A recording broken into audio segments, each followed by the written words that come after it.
Prosseguindo o nosso vídeo, como o Eryxímaco, ele trata a medicina também como uma arte erótica, decorrência desse Deus amor, a medicina que deve fazer a amizade entre os elementos do corpo, para a boa medida. Cumpre aqui dizer um pouquinho sobre Eros. Quem é Eros? Na mitologia grega tem dois Eros, na verdade. Tem o Eros, que está na origem mesmo do cosmos, na organização do cosmos, é uma força de congregação do cosmos, de negação do caos. Esse Eros tem um par oposto a ele, que é Eris, que é a força da discórdia, que termina por uma tendência ao caos. E o Eros é uma tendência à ordem, ao ordenamento. Mas tem o Eros, que os romanos chamavam de Cupido, ou Deus Amor mesmo, normalmente retratado como uma criança, um ser que não cresce, fica eternamente criança. Esse Eros é filho de Recurso, ou Engenho. O pai dele é um deus que se chama Recurso ou Engenho. E a mãe dele era chamada de Penúria, ou Pobreza. Então, o amor é filho tanto do recurso quanto da pobreza, desse casal que se une. Isso é contado lá também no banquete do Platão. A pobreza é aquela que vive sempre mendigando, procurando banquetes para catar as migalhas. É próprio daquele que ama. O que ama, assim, carnalmente, está sempre em busca de migalhas, sempre na carência. Esse amor é sempre carente. E ela vai até um determinado banquete, onde os deuses estão celebrando, e o Recurso, ele bebe um pouco e vai descansar no jardim e acaba adormecendo ali. E a pobreza vem para catar as migalhas, quando ela vê aquele Deus bonito, deita-se ao lado dele, transa com ele e fica grávida. Grávida justamente de Eros. Então, esse Eros também é irmão de Afrodite, ou Vênus, que é a deusa da beleza feminina, da fertilidade feminina também. Bom, era isso que tinha lá no banquete do Platão, um discurso em homenagem ao amor. O Sócrates, ele vai tratar de Eros, essa força cósmica ordenadora, não necessariamente aqui o Eros, embora ele vá partir por aí, dizendo que se o amor é do amor carente, então ele se refere a esse Deus primeiro para dizer que é uma força maior, o amor à sabedoria, que vai produzir um ordenamento geral. Também num livro de Platão, num diálogo chamado Hípias Menor, onde o Platão vai tratar sobre a mentira, tem um trecho onde ele menciona menciona a medicina, desculpe. Ali ele está falando da ação voluntária e da ação involuntária, em relação à própria mentira. Então, por exemplo, tem o Ulisses e o Aquiles. Ele pergunta, qual dos dois mente mais? É sabido que o Ulisses, lá da Odisseia, o Odisseus, ele é alguém que é astuto. Ele sai de todas as situações graças à inteligência e à esperteza dele. Então, nesse caso, ele mentiria mais. Eles vão discutir isso. Quem é que é mais mentiroso, o Aquiles ou o Ulisses? E aí eles discutem a supremacia do que é voluntário e premeditado sobre o involuntário. No caso aqui, o Ulisses seria premeditado. O trecho em que ele fala é este aqui. Você considera superior, então, no que lhe diz respeito, a prática voluntária do que é sofrível ou a involuntária? Aí o trecho continua e ele pergunta no final, mas e na medicina? A que voluntariamente pratica o mal para o corpo não é mais medicinal? É um trecho estranho, porque, assim, às vezes o tratamento de uma doença implica também numa dose de violência contra o corpo. Um combate, por exemplo, a uma doença. Né? Então eles estão discutindo isso, e assim como ele coloca a medicina aqui, em todos os textos de Platão, isso também comparece. Ele sempre está citando a medicina para falar de coisa. No caso aqui está falando sobre a mentira. Né? E aí, eu volto de novo aqui com o Gadamer, Hans-Georg Gadamer. O Gadamer dizia assim para os médicos numa palestra: devemos nos perguntar, que é a medida? Tenho em grande conta os pensamentos de Platão, cuja leitura atenta aconselho a todos os que querem compreender o que parece faltar ao mundo da ciência moderna. Neste particular, o Gadamer está dizendo sobre a questão da totalidade. Enquanto os gregos pensavam num cuidado total do homem, numa medicina da totalidade, né, tanto do corpo quanto da alma, a medicina moderna ela é bipartida, repartida em especializações, em aspectos muito particulares do corpo do homem. Então, entre a sabedoria antiga e a moderna se caracteriza por especializações. Só que a especialização é um conhecimento muito afunilado. É você saber muito de muito pouco. E isso, assim, faz uma cisão dentro do homem do conhecimento integral do ser humano. Coisa que o médico antigo não tinha, mas que o médico moderno tem. Certo? Bem, daqui para frente nós vamos falar também de corporeidade em Platão. Qual é a noção que o Platão tem de corpo humano, corpo do homem? Corporeidade é a filosofia voltada para pensar justamente o corpo. Então, o que é corporeidade?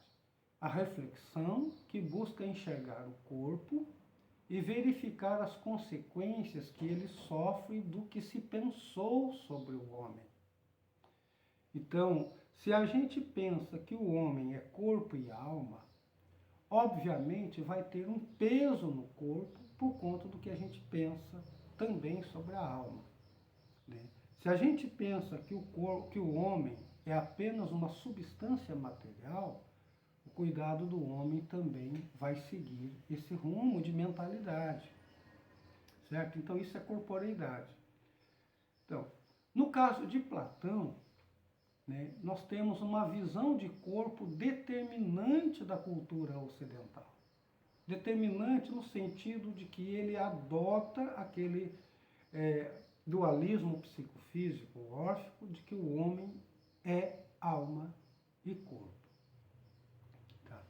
Então, nós temos os cuidados do corpo e os cuidados da alma, as dimensões materiais e espirituais do homem.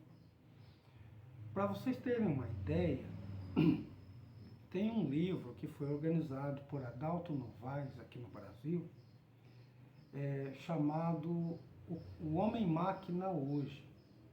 E lá tem um texto de um filósofo chamado Renaud Barbaras, um artigo chamado A Alma e o Cérebro.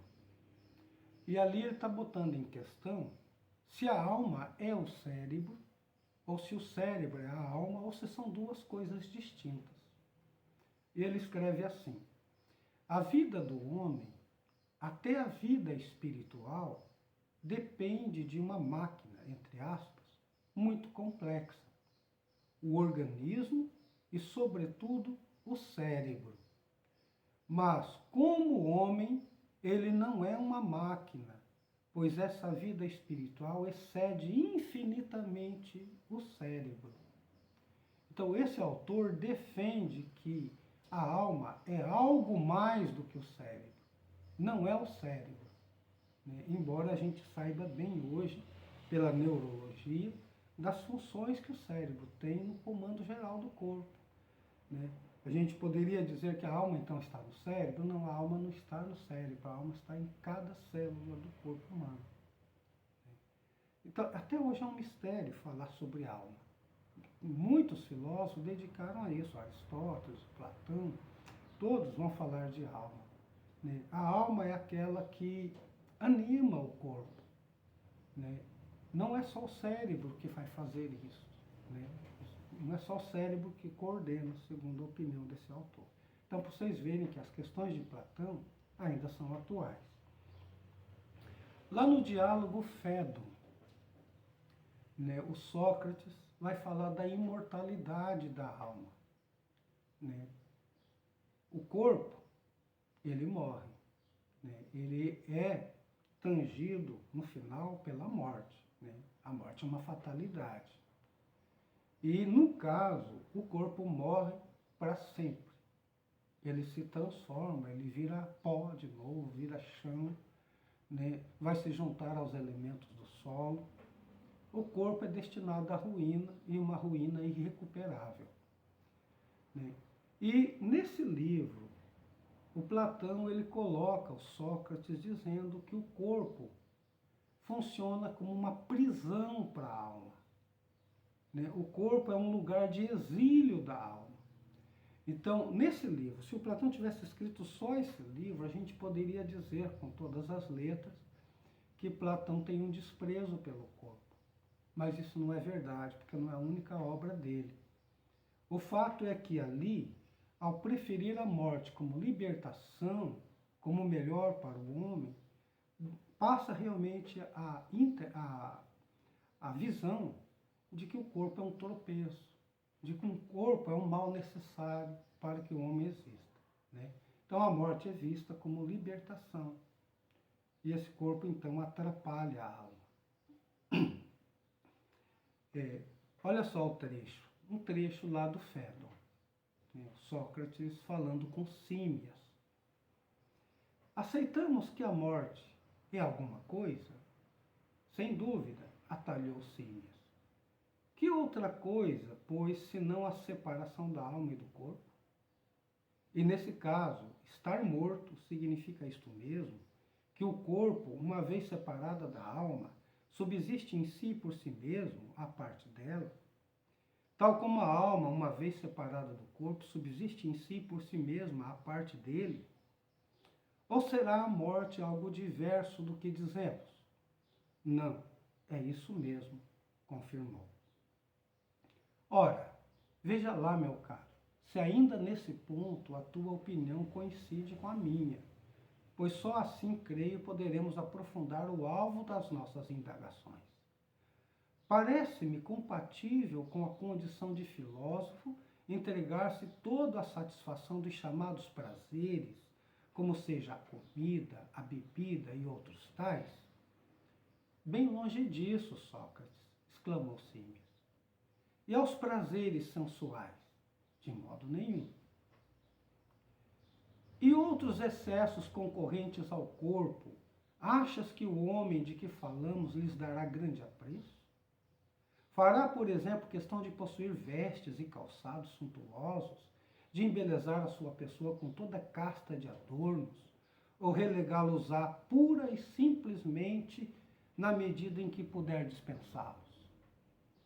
Quero crer que os relegará, respondeu, se é que se trata de um verdadeiro filósofo. Então, até aqui, esse diálogo está dizendo que o filósofo é aquele que vai, assim, relativizar aquilo que é do corpo, que é próprio do corpo. Vai valorizar muito mais a questão espiritual. Continuando. Crês, portanto, sem restrições, que os interesses de um homem dessa têmpera nada têm a ver com o corpo e que, pelo contrário, a ele renuncia até onde lhe for possível para se concentrar sobre a alma? Exato. Então, o filósofo é aquele que se ocupa das coisas da alma. E ele tem um certo menosprezo por aquilo que é material, incluindo o corpo nisto. E é ou não por indícios desses que o verdadeiro filósofo se revela como tal, dando o melhor de si para emancipar a alma do comércio com o corpo e sobrelevando nisso todos os demais, manifestamente. Então, o filósofo é aquele que ressalta a alma, dá prioridade para as coisas da alma, para as coisas espirituais, em detrimento do corpo. Parece que seja assim. Por outro lado, Símias, é preconceito corrente entre os homens, creio, que aquele que não se agrade dessas coisas vulgares, nem tome parte nelas, não merece viver, pois pensam que isso de rejeitar os prazeres que o corpo nos proporciona, se não estar a 2 passos da morte, tens toda a razão, não há dúvida. Aqui eu explico. Quando o Papa Bento XVI renunciou ao seu mandato, a repórter que fazia a matéria disse que ele tinha preferido uma vida de morto, viver como se estivesse num sepulcro, recolheu para um mosteiro e viveria rezando, em preparação para a morte. Ou seja, ainda viver, estar vivo e viver como morto. O Sócrates está dizendo a mesma coisa aqui. O filósofo é aquele que, renunciando aos prazeres do corpo, vai nesta vida aqui viver como morto. E esse viver como morto teria reprovação dos homens do senso comum. Certo? Então é isso que o Sócrates está dizendo. O que dá para perceber no trecho aqui é que parece aqui nesse livro que Platão dá uma importância muito maior à dimensão intelectual, à dimensão espiritual do ser humano, em detrimento da dimensão corporal. Continuando. E o que dizer quanto a adquirir a sabedoria? É ou não um obstáculo quando aceitamos associá-lo nessa procura? Ou seja, quando eu quero atingir a sabedoria, dar atenção ao corpo não vai ser um tropeço, um empecilho, mas concretamente, há alguma dose de verdade naquilo que os homens aprendem, por exemplo, pela vista e pelo ouvido, ou como até os poetas por aí repetem a saciedade, nada do que vemos e ouvimos é seguro? E refiro-me apenas aos sentidos da vista e do ouvido, porque se estes não são seguros e exatos, os outros muito menos o são, dado serem, suponho, ainda mais falíveis. Não achas? O que o Sócrates está colocando aqui é o conhecimento, a percepção de mundo que a gente tem pelos sentidos do corpo. Então, já que o corpo é um tropeço, os sentidos do corpo vão produzir na gente um conhecimento que não é a verdade. Eles podem produzir a mentira, a ilusão e nos afastar da verdade se a gente confiar apenas neles. Continuando. Ora, prosseguiu, em que condições atinge a alma a verdade? Pois quando tenta qualquer tipo de indagação com auxílio do corpo, é certo e sabido que este induz em erro. Então, o corpo leva à perdição da alma. O corpo produz a ignorância na alma, leva a alma ao erro, a juízos imperfeitos e assim por diante. Que o corpo, ele tem desejos imediatos, pede satisfação imediata. A alma não. A alma ela pode investigar muito mais até ter a posse de uma verdade plena. O corpo tem verdades relativamente àquilo que ele necessita. Então, daqui decorre, pois, uma inevitável convicção que se impõe ao espírito dos verdadeiros filósofos e os leva a comentários mais ou menos deste teor. Provavelmente há uma espécie de pista que, por meio da razão, nos guia nas nossas pesquisas. E é ela que, enquanto possuirmos um corpo e a semelhante flagelo estiver a nossa alma enleada, jamais conseguiremos alcançar satisfatoriamente o alvo de nossas aspirações. E esse, dizemos nós, que é a verdade, Inúmeros são, de fato, os entraves que o corpo nos põe, e não apenas pela natural necessidade de subsistência, pois também doenças que sobrevenham podem ser outros tantos impeditivos da nossa caça ao real. Caça ao real, aquele real do mundo inteligível, o real universal, o mundo verdadeiro que o Platão está dizendo. Então o corpo nos atrapalharia. Isto está lá no livro do Fédon. Então, vocês verem aqui como o Platão está percebendo a corporeidade. Aqui, se fosse só esse livro, o corpo é algo que serve de tropeço para a alma. Paixões, desejos, temores, futilidades e fantasias de toda ordem. Com tudo isso, ele nos assambarca. Ele quem? O corpo. De tal sorte que não será exagero dizer-se, como se diz, que sujeitos a ele jamais teremos disponibilidades para pensar. Ou seja, se a gente se atraca apenas na satisfação do corpo, ao trabalho que deve produzir comida, pão para o corpo, a gente não vai ter tempo para a contemplação do belo, do bom, do justo. Estaremos longe da verdade. E se não, vejamos as guerras, as lutas, as discórdias, quem as fomenta a não ser o corpo, ele e os seus apetites? É de fato o desejo de possuir riquezas que está na base de todas as guerras. E as riquezas somos, por sua vez, levados a adquiri-las em proveito desse corpo que seguimos como escravos. Percebem aqui? Platão está colocando sobre o corpo toda a responsabilidade das nossas desavenças, das nossas carências. Se a gente se concentrasse mais na vida espiritual, estaríamos desapegados, assim, na medida certa, dessas tarefas. Então, o mais importante é ser sábio, é cuidar da alma aqui, prestar atenção nas coisas da alma, nas coisas espirituais, do que nas coisas materiais, que não são perenes. A alma, sim, é um programa de perenidade. Daí, por todas as razões apontadas, essa nossa falta de disponibilidade para a filosofia. Mas não é tudo.